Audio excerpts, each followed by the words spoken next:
প্রায় 3 ঘন্টা পর ওষুধ খাওয়ানোর।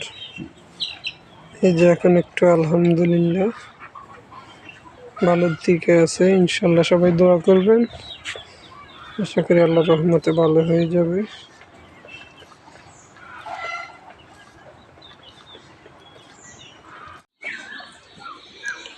এই যে অ্যালজিন 50 ml, এই ওষুধটা এই বাচ্চাটাকে আমরা খাওয়াই দিলাম।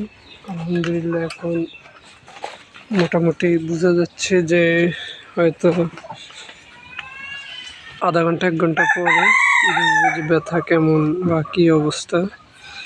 এই যে প্রতিদিন 2 বেলা খাওয়াবেন, 2.5 ml এই চামিচগুলা 2 চামিচ খাওয়াইবেন, যেহেতু এই বাচ্চাটার বয়স হচ্ছে 3 মাস।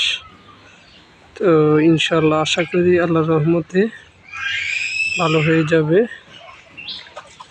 তো সবাই অবশ্যই ছোট বাছুরের প্রতি এই যত্নগুলো বিশেষ করে নিতে হবে, নাহলে কিন্তু একটা বিপদ হয়ে যাবে। যে আমাদের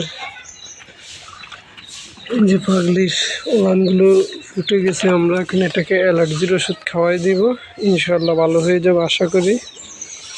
আর যেহেতু এটার বিশেষ কারণ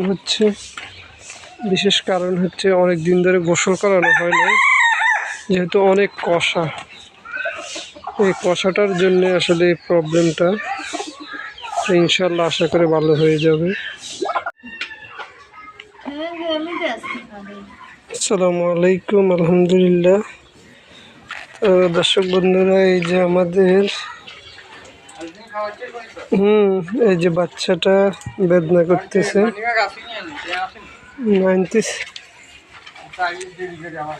এই যে আমরা এই যে বেদনা করতেছে, এর জন্য অ্যালজিন খাওয়াবো। তো ইনশাল্লাহ পুরো ভিডিও দেখাবো কিভাবে খাওয়াতে হয়। তো সবাই দোয়া করবেন, আল্লাহ যেন আমাদের বাচ্চাটাকে সুস্থ করে দেয়।